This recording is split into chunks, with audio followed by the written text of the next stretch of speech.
is making their debut here as a presenter, but if you come into the Gold Hill, you're probably familiar with her. We're very proud to present Taylor Hamby and her specialty.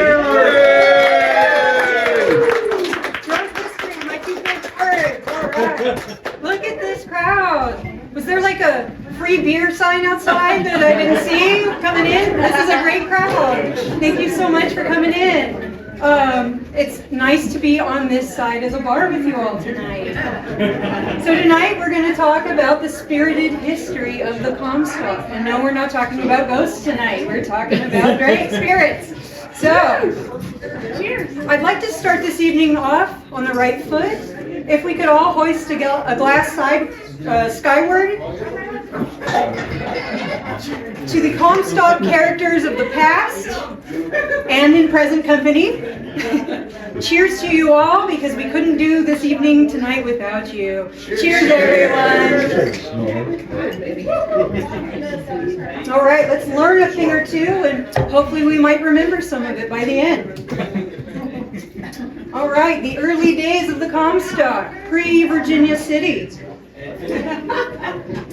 It was just a small settlement called Johntown, just a little south of here, where the first dwellings, mostly tents, were set up.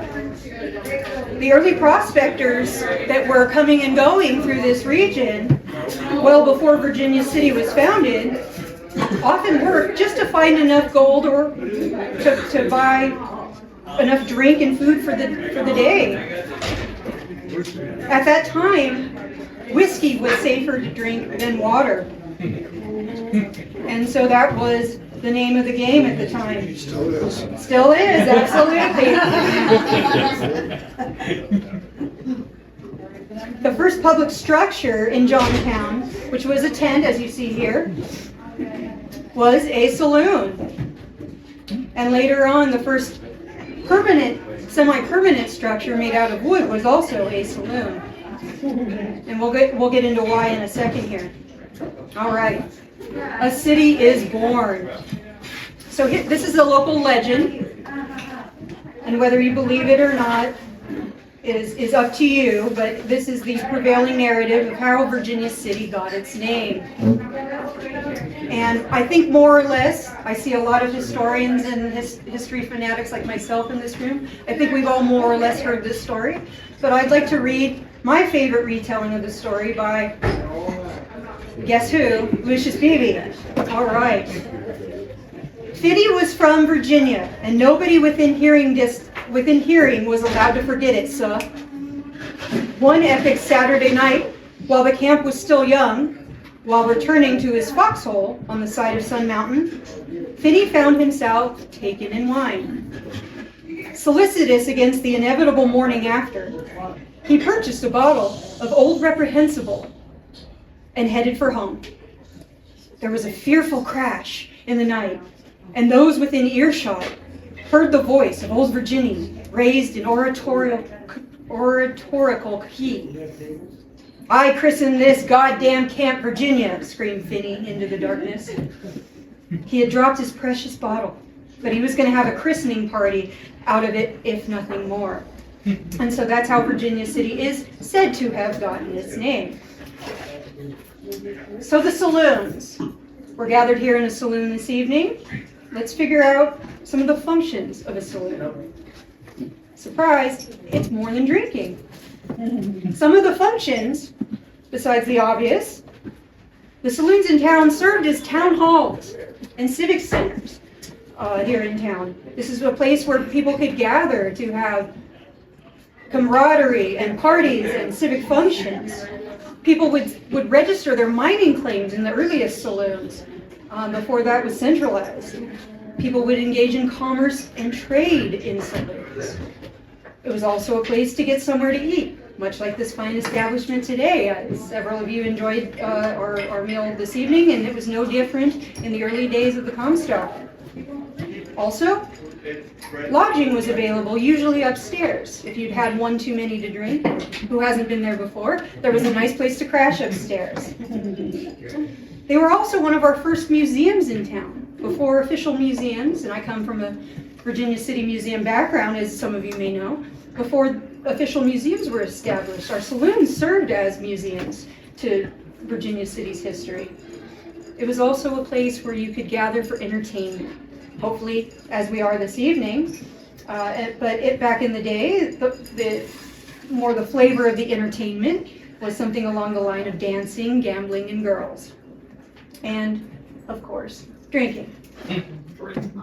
Oh, and going back to the slide real quick here. Does anyone know where this is right here? Yeah, it's the Gold Hill. Right here? Gold Hill, right where you're seated, right there. Those two doors that you see down at the bottom floor is right where you're seated now. And you can see here at the bottom of this ad here, it says the Hotel Gold Hill, and they're offering liquors, cigars, and tobaccos. All right. So I'm going to read to you now a couple passages from the people who were here at the time that we're speaking of. I can sit here and pontificate all day about what it was like, but I think it's better to hear it from the people who actually lived it and some of the legendary drinkers in town from back in the day. All right, this one comes from Mr. Dan DeQuille of the Territorial Enterprise fame. Here's his account. Liquors are sold in some 30 places. In fact, wherever anything else is sold, and new saloons going up every day, we are a thirsty race, us miners. On New Year's Day, the inhabitants look a grand drunk. You might see numerous couples promenading the streets with arms twined lovingly about each other's waist, swearing eternal friendship, and each taking the greatest possible care of the other, picking their way cautiously along the road from one saloon to another till at length they can hold out no longer. The dear friends fall to rise no more, for some hours at least, and are dragged to be the back part of some saloon and laid out in a row with the other victims to eternal friendship and tarantula juice. Sounds like he's speaking from experience, huh? And that was Dan DeQuille in 1861 in the early days. Another one comes from another one of our Virginia City Hall of Fame of drinkers, Mr. Mark Twain. This comes from his book, Roughing It. Money was as plenty as dust. Every individual considered himself wealthy, and a melancholy countenance was nowhere to be seen. There were military companies, fire companies, brass bands, banks, hotels, theaters, hurdy-gurdy houses, wide open gambling palaces, political powwows, civil processions, street fights, murders, inquests, riots, and a whiskey mill every 15 steps. A board of aldermen, a mayor, a city surveyor, a city engineer, a chief of the fire department, with first, second, and third assistants, a chief of police, city marshal, and a large police force, 2 boards of mining brokers, a dozen breweries, and half a dozen jails, and station houses in full operation, and some talk of building a church. All right, the last primary account that we're going to explore here for the moment comes from Elliot Lord, Comstock Mining and Miners. The cheerless hovels were deserted for these lighted rooms, the real homes of the citizens. A ceaseless din of boisterous talk, oaths, and laughter spread from the open doors into the streets. The rattle of dice, coin, balls, and spinning markers, the flapping of greasy cards, and the chorus of calls and interjections went on day and night, while clouds of tobacco smoke filled the air and blackened roof timbers, modifying the stench rising from the stained and greasy floors, soiled clothes, and hot flesh of the unwashed company. Some things never change. I expect that on C Street today, right? All right. So circling back to a point I made earlier, another function of our saloons, going beyond the Comstock Lode and Big Bonanza days, going into the early 20th century, is that they served as our first museums. The crystal bar, as we see right here, this is one installation, one artifact that they proudly displayed. The Delta Saloon, especially in the 40s and 50s, if you walked in there, you'd see on the walls framed pictures from all decades of Virginia City's history that you could admire. One of the first actual museums in Virginia City was called the Museum of Memories, and that was on C Street in Union. It's where the stage of the Bucket of Blood is today. And so he established that in the 1930s. And then the Bucket of Blood took it over in the early 1960s. And today, the Bucket of Blood remains a museum. You could spend hours, as I often do, just scanning the walls. No. For historic research purposes.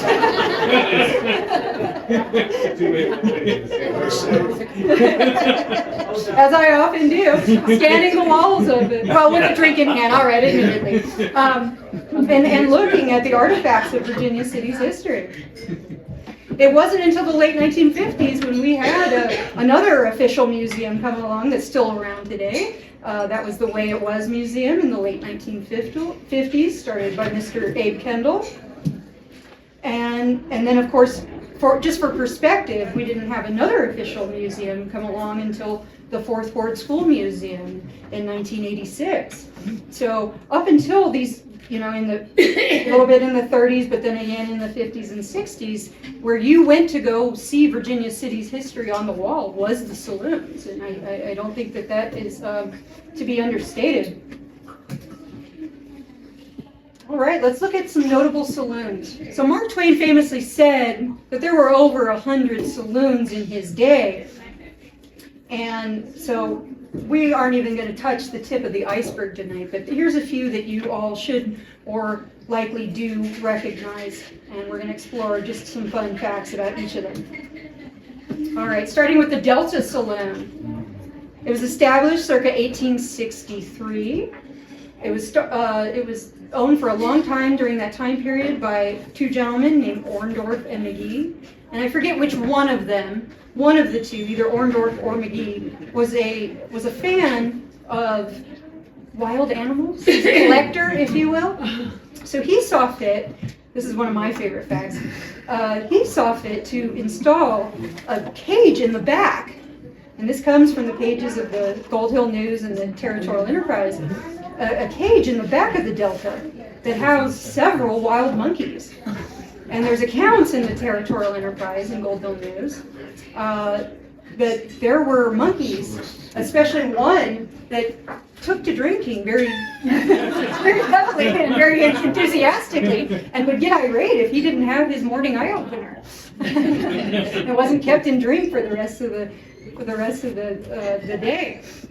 Now, to be fair, speaking as a former journalist myself, everything you read in the paper should be taken with a grain of salt, especially even today. But that is an entertaining story that has been reported nonetheless, and that's a fun one that I enjoy.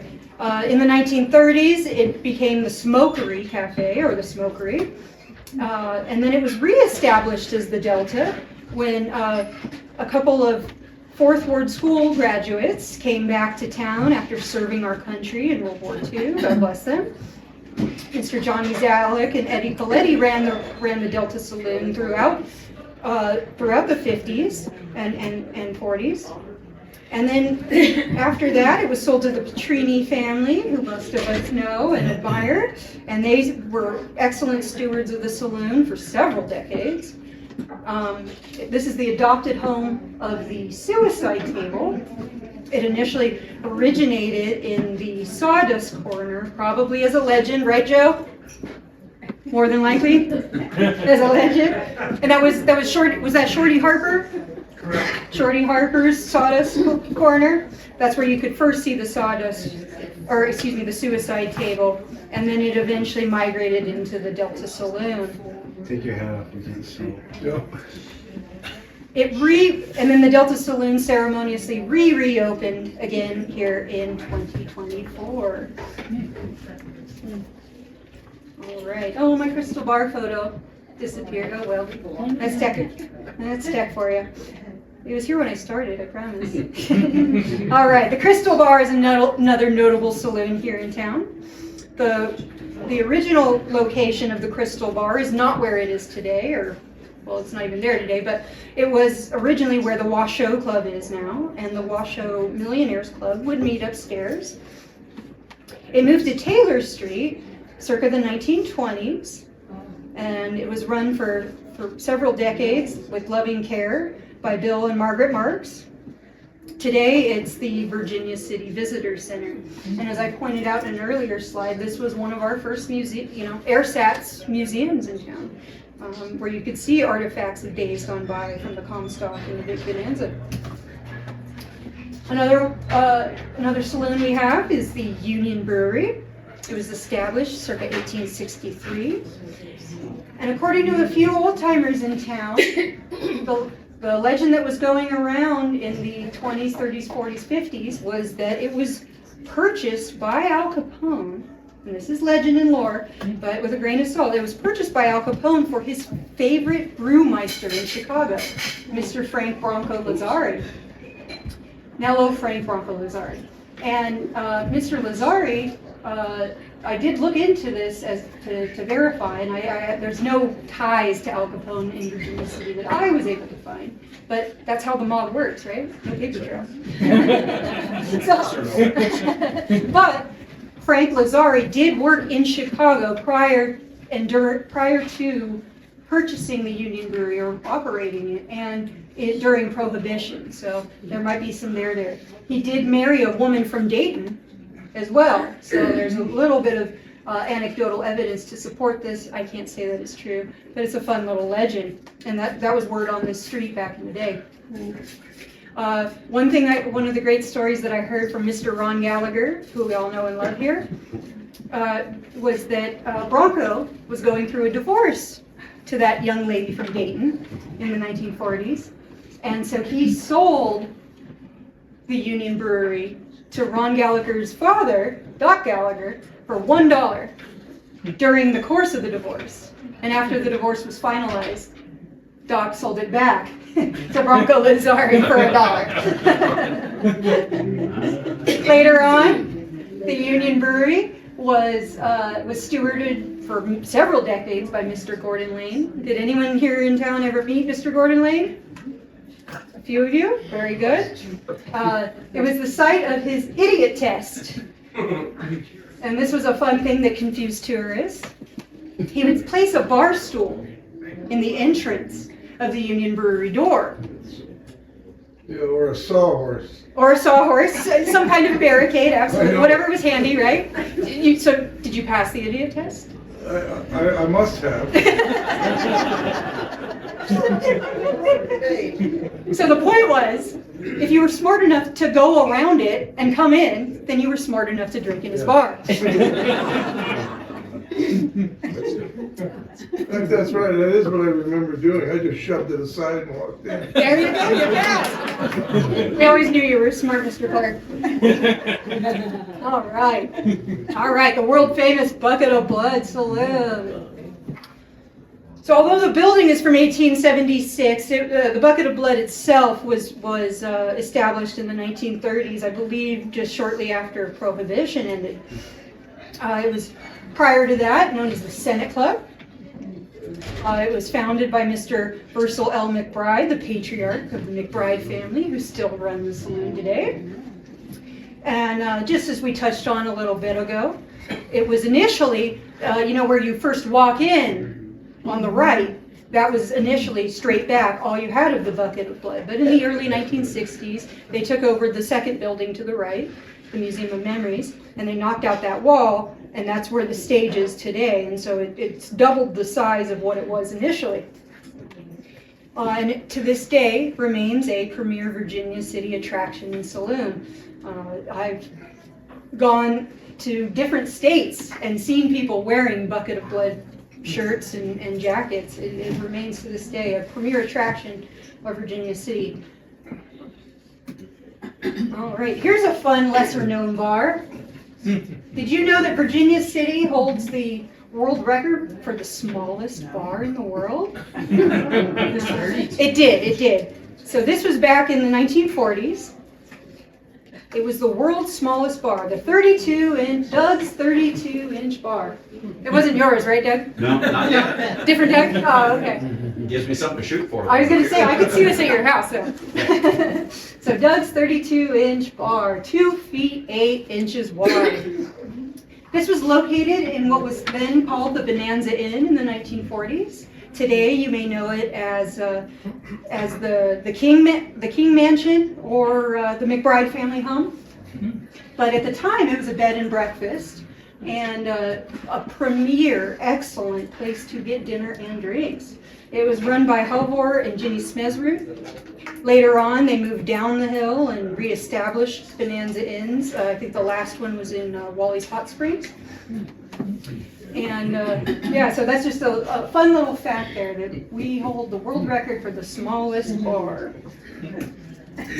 All right, and then coming into more contemporary history, the Red Dog Saloon. This is what it looked like circa 1965 when it was established. Prior to the Red Dog, it was known as the Comstock House, and that was an excellent place to get a nice steak dinner and enjoy their gilded back bar. It was the first place. So the Charlatans were the first house band in the summer of 1965, and the Charlatans have the record,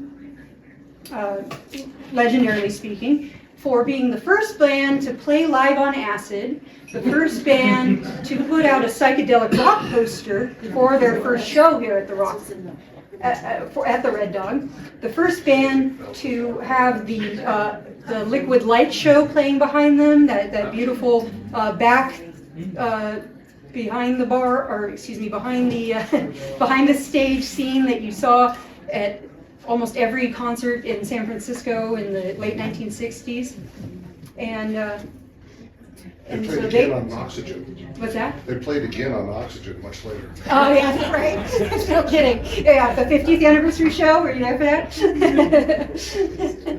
It's also known as being the first place where Janis Joplin played with Big Brother and the Holding Company. They were the house band the following summer, and I did get the. His mother did the sound for Janis at Woodstock. Oh, how cool is that? We got some royalty in the house? How cool is that? So, I did get the pleasure of speaking to Mr. Peter Albin, the bass player of Big Brother and the Holding Company. He comes through town at least once a year or so, and the last time he played was in Carson City at the Brewery Arts Center. And I said, I've heard a lot of legends, can you just kind of verify if, did Janis ever play with you at the Dog? And he said, oh yeah, twice. She, he said the first time she was just a friend of ours and, just came to support us, much like many of my friends are here supporting me in the audience tonight. And they said, well, Janis, since you're here, why don't you come on up and do a couple numbers? And so he did verify that for me, and he also gave me another little fact that I'd never heard before. She stayed across the street at the Silver Dollar Hotel both times, and he said, oh, that place with the really quirky owner of the hotel. And I said, oh, you can only be talking about Florence Edwards. And he said, that's her, I still remember her. So anyway, then the Red Dog had a short stint initially. In the 1970s became Kitty's Long Branch Saloon, but has since returned to its red glory as the Red Dog Saloon, and we're grateful for it. All right, but saloons weren't the only place to drink in town. There were several other options. There were breweries. There were over a dozen breweries here in town, all over. There were cideries. There were cribs, or brothels, if you will, but most of the ladies of the evening were more or less independent contractors who had their own space, and they'd have their parlor in the front where you could imbibe, and then if you wanted to have an elevated experience, you could go to the back.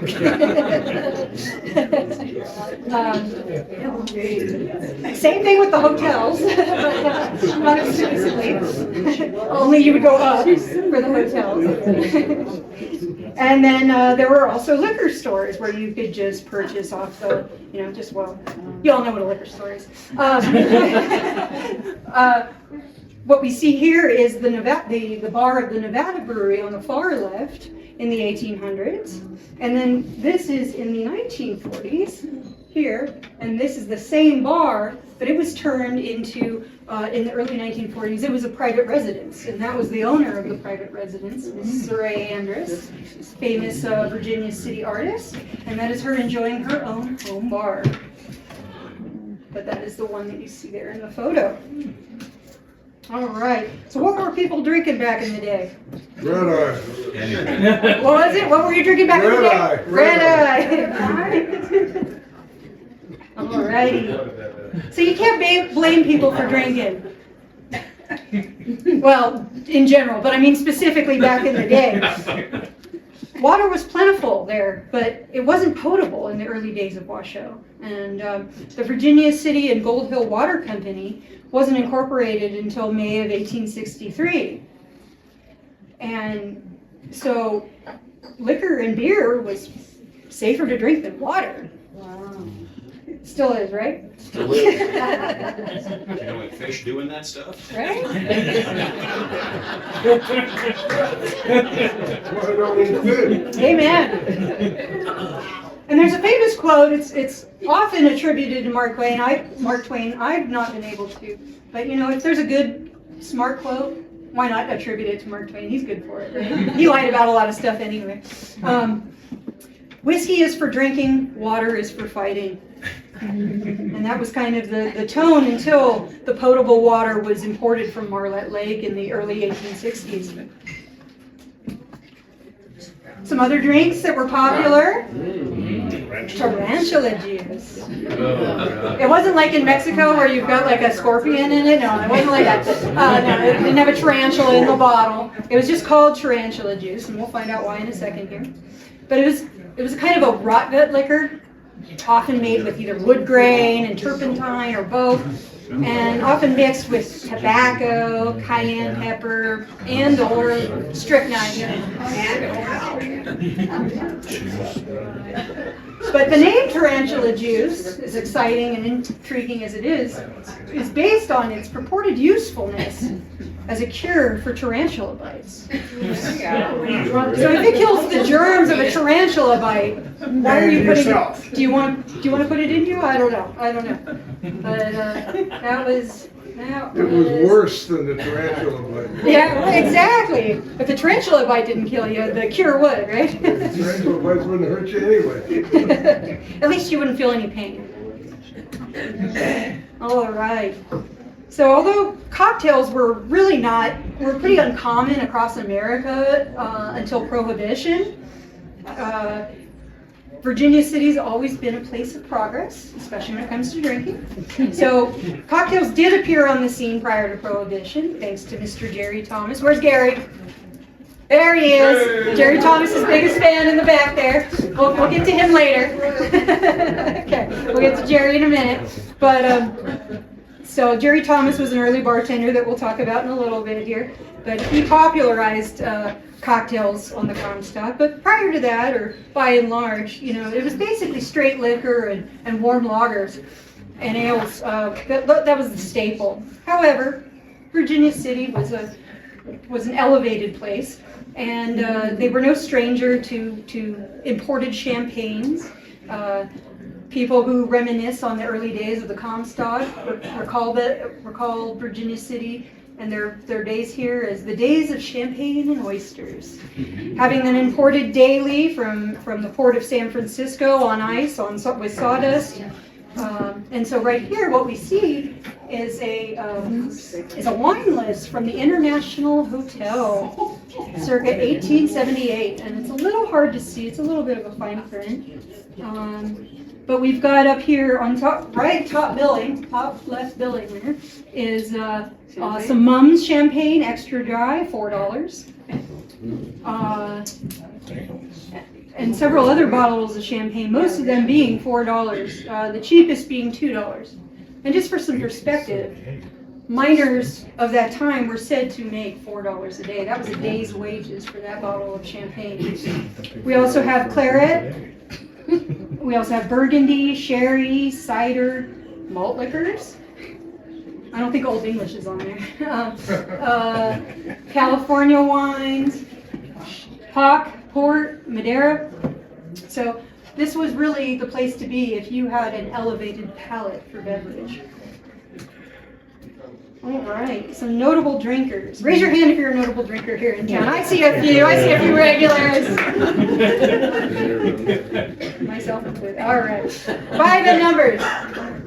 So this is a fun little document that I found, and this comes from Comstock Mining and Miners by Mr. Elliott Lord, a great Bible of Virginia City's history. This just covers 1 month in Virginia City's crime rates. June of 1880. At top billing, we have assault and battery. They didn't mention if it was alcohol fueled or not. Then we have drunk and disorderly, 18. We also have 11 arrests of disturbing the peace. 10 arrests for malicious mischief. Sounds like fun, right? Count me in. All right. Petite larceny, that could be alcohol fueled. Nine people arrested for that in June of 1880. Vagrancy, 7. And So walking around naked, only 7. You have like, how much other drinking? Right? And then loitering in a saloon. That was someone who stayed around past last call. One. That was more than once a month, I'll tell you that. Yes, it does. We got a bartender here in the audience. Absolutely. Okay. So I'll have to start this off with a bit of a caveat. I can't prove that all of these people drank in town. But who visits Virginia City without having at least one pop? I don't know. And if they did, I don't trust them. So here are some famous people who for sure have visited Virginia City, and at least half of them have at least had a drink in one of our fine watering holes here in town. We have Thomas Edison. He definitely said that he patronized the Washoe Club. Ulysses S. Grant. He was a known lush. He definitely drank. I can't tell you where, but I know he did. Teddy Roosevelt. Yeah, he's not going to just at least have a snifter of port. Marilyn Monroe. She actually, so most of us know that she visited here during her time filming The Misfits. But did you know that she visited Virginia City before that? In one of her early biographies that chronicles her early life, it said that her first husband, the one that no one remembers the name of, and I don't even remember, the one she got the last name Baker from, Norma Jean Baker, whatever, I forget his first name. On their honeymoon, they took a tour of the region, and they actually stopped and had a drink at the Bucket of Blood, according to that biographer. Humphrey Bogart came to town for the premiere of the film Virginia City, which came out in 1940, starring Errol Flynn, who's also on the list, Marion Hopkins, and there's a few people in this photo here. I'm sorry, it's a little poor quality and grainy, but it's from an old newspaper. But in that photo, we have at least Ronald Reagan, Errol Flynn, Humphrey Bogart, Governor of Nevada. So Nixon's not in this photo, but Nixon came to town in 1959 to celebrate our silver centennial, the centennial anniversary of Virginia City's founding, and he dedicated that pyramid-shaped monument in the Delta. He was the one who Delta parking lot rather. He's the one who dedicated that. Cole Porter, Shirley Temple, Tallulah Bankhead, all these great. Captain and Tennille got married at the Silver Queen. Janis Joplin, we already covered her. Lucille Ball came for this premiere here. There's a cool video if anyone wants to do any homework. There's a cool video. It's silent, but it shows the premiere of Virginia City, and then it shows her skiing in Tahoe with all the celebrities afterwards. So anyway, we're all in good company, right? Alrighty. So going into the Hall of Fame of Virginia City drinkers, right in top billing, we got Mr. Mark Twain. When I first became a journalist, my boss, who was a great influence on me, or a bad influence, depending on who you ask, one of his first pieces of advice to me was write drunk, edit sober. And that's a Mark Twainism. And I think Mark Twain learned that here in Virginia City. I can't say for sure, but based on the company he kept here in town, that sounds like something that he learned here from the great journalist that he worked with at the time. He arrived in Virginia City in 1861. He was hired as the city editor of the Territorial Enterprise newspaper. He studied under legendary newsmen such as Mr. Joe Goodman, the editor and owner of the Enterprise, and Mr. Dan DeQuille, who was the star reporter of the Enterprise. Local legend points that he was often found asleep in doorways and on the news desks of the Enterprise offices. I like to say that Virginia City is where Mark Twain learned all of his bad habits. You'll see this photo here was taken in 1863, the last year of his time here. I believe this was taken in San Francisco shortly after he was run out of town by gunfire, or threat of gunfire. And you'll see he does not have, what? His signature mustache. No, he had his mutton chops while he was here. It wasn't until another gentleman came to town, Mr. Artemus Ward. Mr. Artemus Ward came for a one-night spell, what was supposed to be a one-night spell, at McGuire's, now Piper's Opera House, and he gave his. Artemus Ward is considered America's first stand-up comedian. And so he gave his talk at McGuire's Opera House, and it was such a rousing success, and he probably had so much fun afterwards that he stuck around for a week and delivered many encores, some here even in Gold Hill.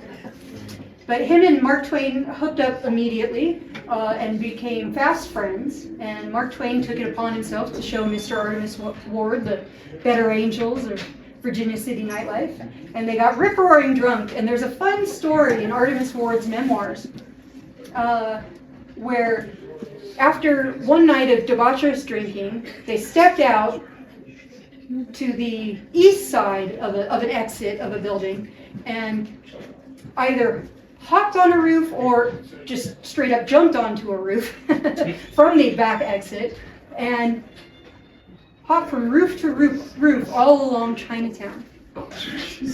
And it wasn't until a local constable noticed them jumping from ledge to ledge after indulging in the pleasures of Virginia City that told them to get your ass down here.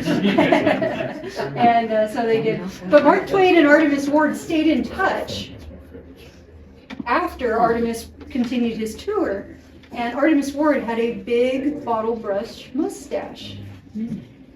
And he encouraged the young Mark Twain to, hey, why don't you get out of this 2-horse, 3-horse town and go take your talents on the road, as I do. Go from town to town and share your stories. You've obviously got the talent, kid. And so Artemus Ward died shortly thereafter at the tender age in his early 30s. And it wasn't until then, afterwards, that Mark Twain adopted that big bottle brush mustache and then took his, once he got unceremoniously booted from town, then did take his show on the road offering lectures across the country. And so Artemus Ward, that night of drunken debauchery really was a turning point in Mark Twain's career. Alrighty, we have Dan DeQuille. Mr. William Wright was his real name, which Dan DeQuille being the pen name, but I think William Wright is a great name for a writer already. It's right there. He was a reporter for the Territorial Enterprise. He was what was known as a beat reporter, so his specialty was on mining here in the Comstock, and he was, by and large, at least at the time, regarded even more famous and more talented than Mark Twain. But he really took Mark Twain under his wing. Unfortunately, he was, no judgment here, but he was taken in drink by by quite a bit, and later on, eventually in his career, he was actually dismissed from the territorial enterprise because of his drinking habits. He was on again, off again as a reporter, but that really was a wake-up call for him to get sober, and he tried off and on for the rest of his life. Not to besmirch his great talent. Again, going back to what Mark Twain said, right drunk, dead sober. Unfortunately, he just kind of failed at the sober part. All right, another person from Virginia City's Drinking Hall of Fame. Who here has read the Alf Doughton Diaries? Yeah, how are you still sober? There's a lot of alcohol covered in those 3 volumes, each this thick. But it's a kind of a cool document because it gives us keen insight into not only the drinking habits, but also what the saloons were like and things like that. So it's actually an important document. But Mr. Alf Doughton, he's a Gold Hill legend. He was the editor for the Gold Hill Daily News, just across the way here. You know, and I don't mean to make light of this because I'm a reporter or I used to be a reporter myself, so you know, I'm in company with them. But they weren't just drunks. Frankly, it's a hazard and perk of a job as a reporter, especially in those days. Going back to the beginning of this conversation, the saloons were where you got the news. This was where the town doings were. This is where the activity was. This is where the gossip was. It still is to this day. But you know, this is where he would go to either learn what was going on in town so he could write about it for his job the next day. Same with the other reporters we discussed. Or to buy them a drink to loosen their tongue, to get them to tell the real story of what actually happened, right? So the next slide here, I'm gonna read a little poem here, and this was published in Alf Doughton's Gold Hill Daily News by Bolivar Spikins. Well, I don't know. That looks like a fake name to me. There's some speculation that it was actually Alf Doughton himself, and once you hear the content of it, and especially if you know Alf Doughton's extracurricular activities, it might make sense. So, I'm going to go ahead and read this to you here. The Artful Jerker, published in the Gold Hill Daily News in 1868 by Bolivar Spikins, maybe Alf Doughton. You back up on that. Oh, I'm just going to read it from the page. All right. Bring me, sweet jerker, some lager beer, and sit you down here by me. So we sat on the brightest of all summer days, drinking lager, and I singing love's sweetest lays, till her dark eyes beamed with a softening gaze that was mightily pleasant to see. Bring us, dark jerker, some brandy punch, and a pitcher full, she and me. Contrived to imbibe till I clasped at her waist, caring for naught but that dear, dear face, radiant glowing with love's charming grace, and amorous glances free. Bring, dearest jerker, some whiskey straight.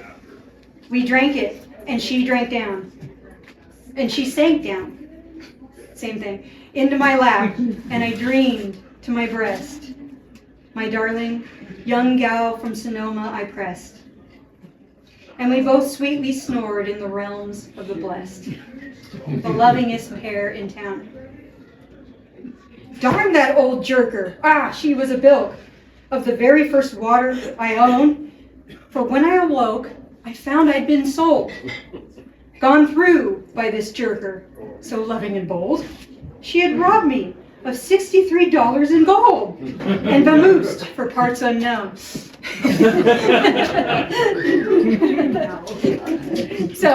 that still happens today on C Street, no doubt.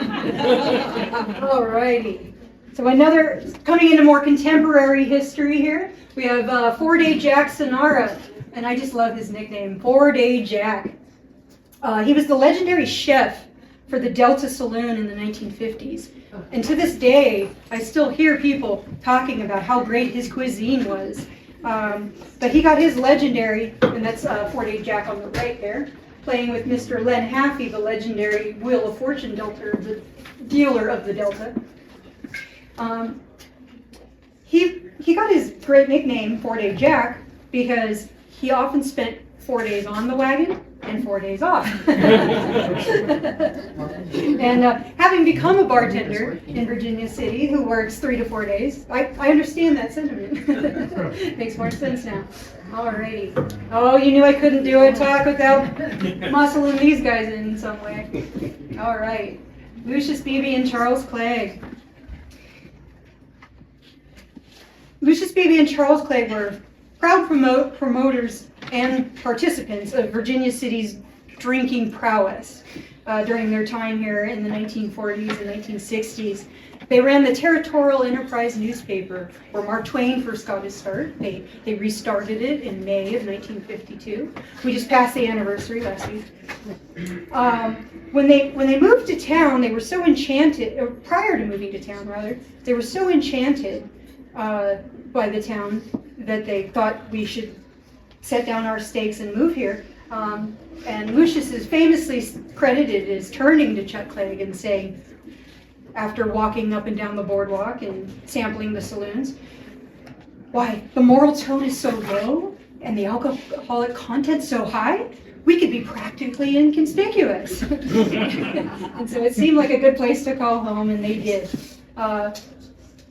When they ran the Territorial Enterprise, as you can see in the bottom left-hand corner here, this was during their care of the newspaper.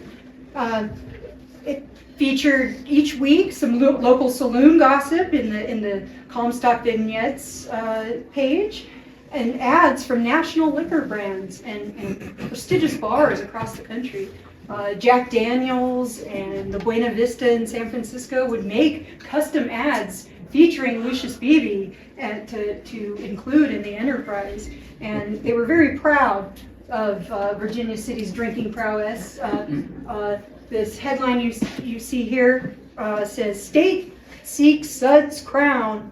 Already top in spirits, Nevada nears malt liquor championship." So they were always proud of the way that we could put the bubbles down. The Delta Saloon was their favorite saloon in town. That was their bar of choice. And it was said that often when they were interviewing a new person who wanted to join the staff of the Enterprise, they'd interview them in person briefly, but the real test of employment was they'd go to the Delta Saloon, catty corner from the offices after 5, and drink them under the rug and under the table. And if they could show up to work at 9 the next morning, they were hired. We still don't. We use that as our interviewing. Is that how I got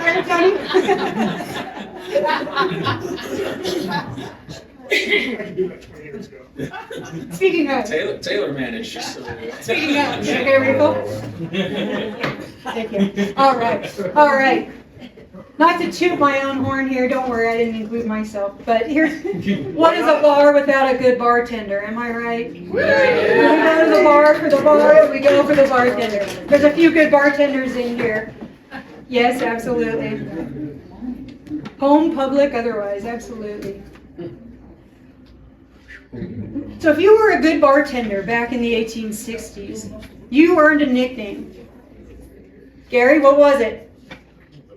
The Professor. And this is the Professor, capital T, capital P, the Professor, Jerry Thomas. He was not the only one known as Professor, but he was the one known as Professor. Mr. Jerry Thomas. His time on the Comstock was short-lived. Thank you. Was short-lived. You comfy, dude? That's it. His time on the Comstock was short-lived, but not without influence. Mr. Jerry Thomas, who we see here, is known as the father of modern mixology even to this day. He published the first American guidebook on bartending. It's called the Jerry Thomas's Bartender Guide. Imagine that. So it was published in 1862. As best as my research can find, he spent most of 1863 here in town. And he worked at the Delta Saloon. What you see here in this photo is his famous cocktail. It's called the Blue Blazer. The Blue Blazer. Absolutely. And it was a blazer indeed. It's hard to see in this photo, but it is on fire. He is taking one mixer to the cup, and it is on fire. And it was blue in nature, so he called it the Blue Blazer. Makes sense to me. And so he was one of the first flair bartenders, prior to Tom Cruise and Cocktail. And a little more stylish at that, I would say. But he worked at the Delta Saloon. There's very few accounts of his time in town, but one of the few newspaper articles I was able to find showed him, he was arrested for fighting one night in 1863. Shit happens. But he didn't spend too much time in town, but he was always well remembered. And years later, when Mr. Artemus Ward, Mark Twain's roof-jumping drinking buddy, when he came to town and finally left after that long extended stay that week, the Gold Hill News said, we're sending Mr. Artemus Ward back to his home in New York City, and we're sending him to go visit our beloved departed Mr. Bartender, Mr. Jerry Thomas, and we hope that he will get Mr. Ward so drunk he can't say whiskey straight. Which is as best of a standoff as any of us could give, right? So Marie Suisse, she was not necessarily a bartender per se, but she did own a liquor distributing business in town, and then later on went to own her own winery in Northern California. It's already rare enough that in the early 1860s that we have a woman owning a liquor distributing business, but that was not her crime in town. She was a nefarious character in town because she was arrested for the crime of, hold on to your pearls, wearing pants. Public indecency, yes, public indecency. And so she got the nickname Madame Pantalon. You can see her proudly wearing her pants right here.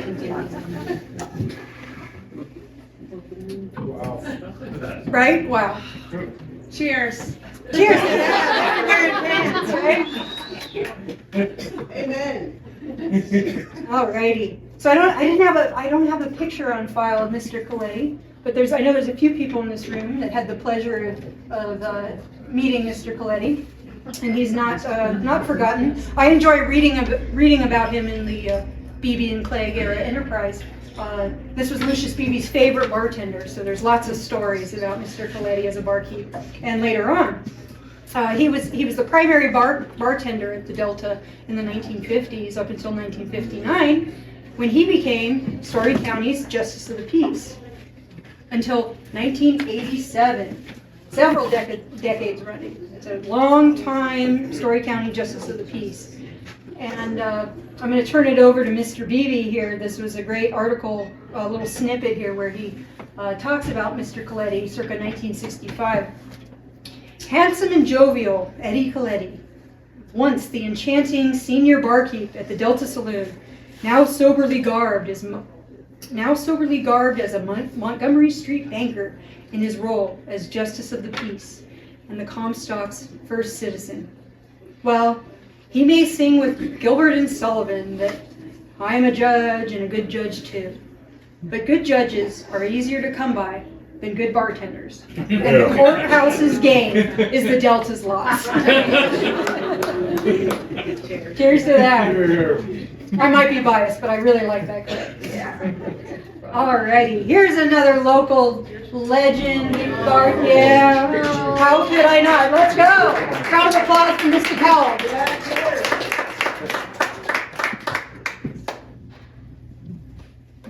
Speaking of losses, we lost a good one when we lost Mr. Powell earlier this year.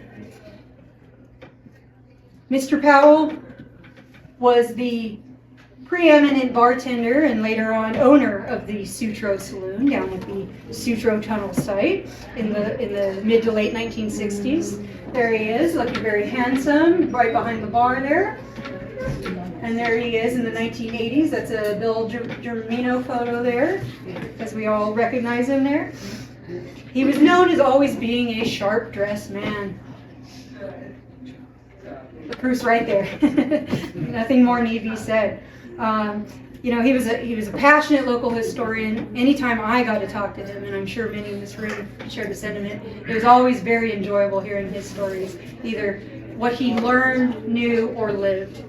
Always a pleasure to talk to him about Virginia City history. Comstock character, forever and ever, and raconteur, again, great storyteller. Next Thursday, we will be honoring his life at the Bonanza, starting at 5 p.m. if anyone would like to go pay their respects. So, one more cheers for Pierce. Okay. So with that, I'd like to open the floor up. Does anyone have any questions or stories or heckling? Oh, Mr. Clark's arm came right up. Let's go. 1 bit, 2 bit, beer, whiskey, what were the average prices? Tony, can you grab the sign? Yeah. All right, Mr. Joe Curtis made us this sign here at the Gold Hill. We're going to grab it right now. Good boy, Joe. He left the room. He's gone. He's smart. They're talking about it. There it is. Okay, so Mr. Joe Curtis made this for you guys in 2024, I'm assuming. All right, in 1865, the Gold Hill Saloon, Bessie's Exchange in 1865, was a 2-bit saloon. 2 bits equals That's a quarter. 45 cents.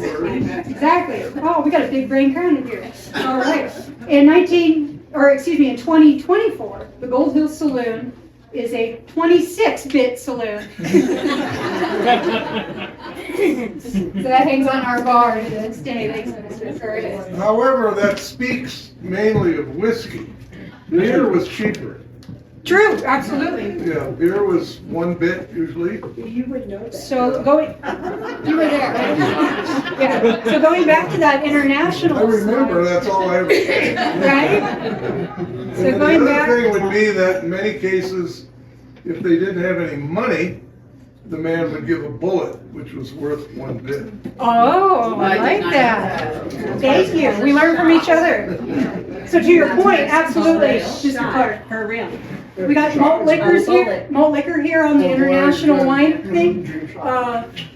So Bass Ale, 75 cents. And mind you, the international was the preeminent place in town, so it's going to be a little So 6 elevated than bits. others.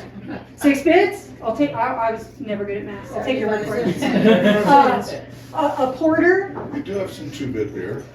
A porter for a quart was $1, and a pint 50 cents. And then St. Louis beer was 50 cents. That would have been on the Just high regular side. pints or a quarter. And pints being a quarter. So that gives you some perspective versus the $4 bottle of champagne. In the TV movie Gunsmoke, it's only a nickel for the beer. And on the set, they actually did drink beer only. Really did. And then the While they were whiskey- filming? Yeah, the whiskey was tea. Yes, Rob? So this is going along with your last slide about champagne and oysters. Mm-hmm. And one time we were out on our ATVs just driving around and we found the old town dump, and the way we knew it was you didn't need a shovel or anything, you just moved the dirt aside with your boot and you found broken champagne bottles and oyster shells as far as you could see. Absolutely, absolutely. Yeah, and the whole mountain is basically resplendent with them. You know, just walking on a hike, I've found oyster shells. I've had to do a little digging for fragments of bottles, but I'm hoping one day I'll find a nice intact champagne bottle. But yeah, they are everywhere. Squeak. I've got 2 things. I Let's think go. Marilyn Monroe's name was Norma Jean, and she was married to somebody named Doherty. Norma Jean Doherty. Thank you. You're right. Absolutely, Doherty. That was the Mark husband. Twain Absolutely. said, 52 saloons we had, yep, 52 saloons and no town drunk. We took turns. We took turns, that's great, what a great quote. Absolutely. We can always count on Squeak, absolutely. All right, what else? Mr. Clark. Hey, buddy Jim, what was the relationship between Rory Calhoun and B.B. and Clay? Did you ever look into that? No, He I was here a didn't. lot. Was he? Yeah, the actor Rory Calhoun. Yeah, no, I'm familiar with Mr. Calhoun, but I'm not familiar with the connection. But I love a good assignment. Well, we know the persuasion of B.B. and Oh, Clay. sure. Okay. Same with Cary Grant. There's a connection between him And and it B.B. said Clay. that it was implied that Rory might be, but it was never proven. Sure. And at the time in the 50s, when Rock Hudson was a rising star, Sure. and of course his side of interest was starting to come out, and they were going to do a big expose about it in the papers. Mm-hmm. And the same studio had both Rock and Rory, and they blamed it and put out a story all on Rory Calhoun, that he was what they really felt Rock Hudson was in terms of persuasion. Sure. And they almost ruined his career because of that. Of course, then later, Rock Hudson, it was discovered what his interests were and why he was even attached and sometimes with B.B. and Clay. But Rory would be up here a lot. Well, that's very And it was interesting. because of that, he was painted with the same brush. Sure. Okay? Sure. I'm trying to tell you what went on back then. Oh, I understand You know, completely. and, Yeah, absolutely. He was a big attendee of Virginia City at the time B.B. and Clay were here. Well, that's fascinating. So next lecture, I'll have an answer for you. How about that? Yeah. And you can quiz me on that? Okay, deal. No, that's nothing I've never heard before, but I love learning new facts about B.B. and Clay, and you're good for that. Any other questions or stories? Yes, Miss Sweet. I was lucky, my husband and I were lucky enough to ride on the Virginia City car. Oh, 1990. very lucky. That's B.B. and Clay's between- private rail car for those Yeah, playing they on had at their home. own private car, and it was absolutely gorgeous inside with, Austrian curtains and a full dinner. I mean, it was incredible. It was hooked onto the back of Amtrak, along with another historic car, like a Santa Fe car. Maybe you would probably know that. And it went from, we got on in Reno, and we were dressed in costume, and somebody came up to us and said, "Are you a living history exhibit?" In the best way possible, Sweet. In the best way possible. Absolutely. Well, of course, not, Emeryville, is that whatever, you can't go all the way to San Oh, yeah, Francisco. Emeryville. Mhm. And then, but we couldn't afford to go both ways, so we came back. But it was an absolutely gorgeous car. We were served wonderful meals. It was, I was lucky enough years later to play on the American Orient Express, which had 3 grand pianos and 3 club cars. That was really fantastic. But anyway. No, the real lucky people were the ones The that were Virginia City attending. car is like someplace in Florida, Squeaky Holloway. Squeaky Holloway? sold that Yeah. car. That's and Charles Clay's so there's sister. I think it's in Florida somewhere. Yeah, to Mr. Wade Pelitzer, early 1980s, I want to say. It's in Salinas.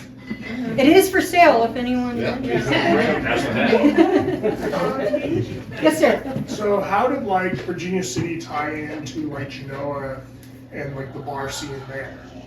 That's a great question. I don't know about necessarily the bar scene. The first connection that comes to mind is that's where the Territorial Enterprise newspaper started, was Okay. Genoa. Then it was called Mormon Station. Yeah. It's been a couple nights, if you will, historically speaking, in Carson City before it came up to Virginia City for its forever home. I'm sure there were several drunks that came back and forth. Mark Twain being one of them. Clark Gable and all that being. Oh, yeah. So there Clark, and- I see what you're pointing to, yeah, because Yeah.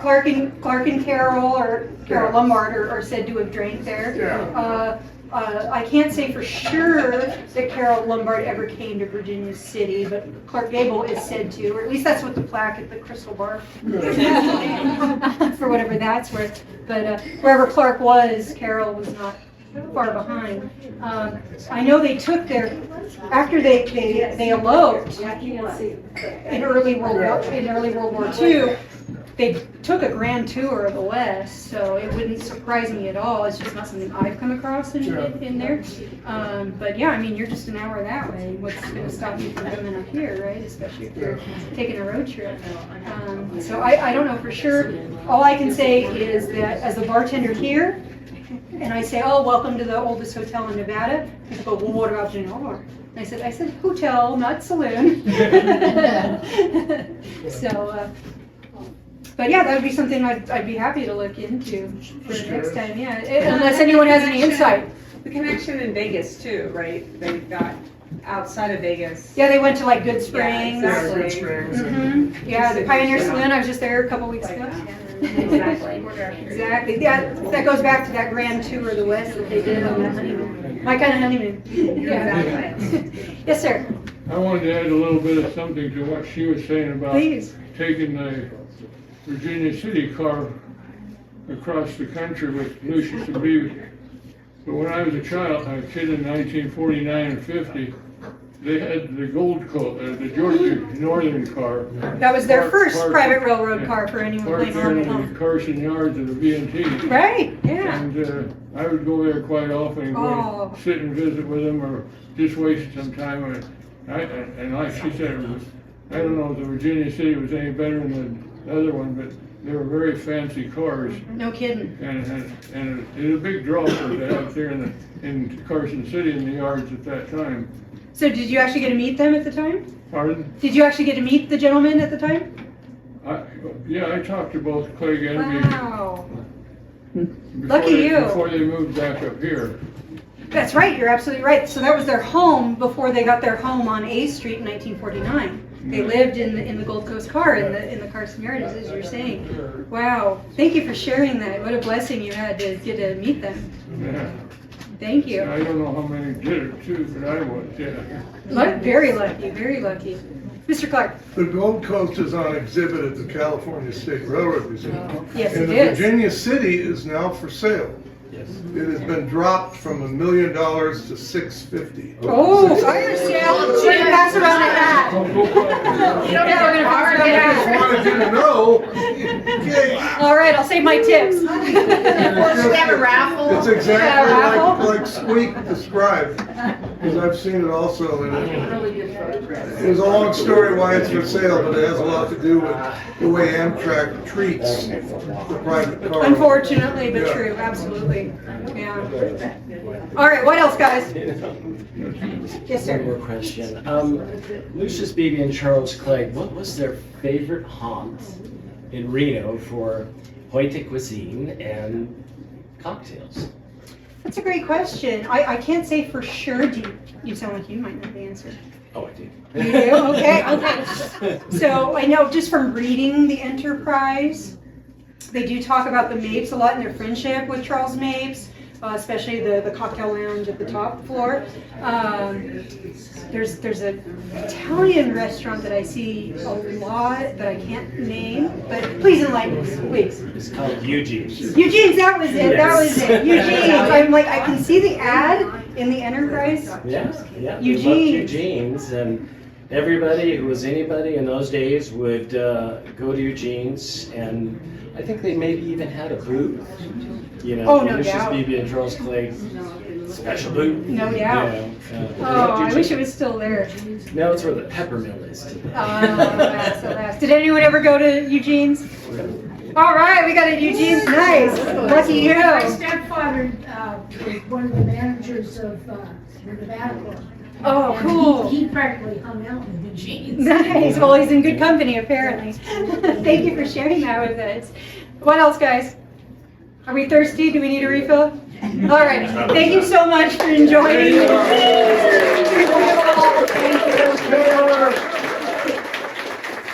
All right, I work tomorrow night. I'll see you tomorrow.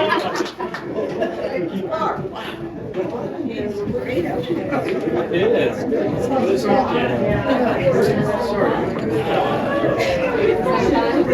It's great.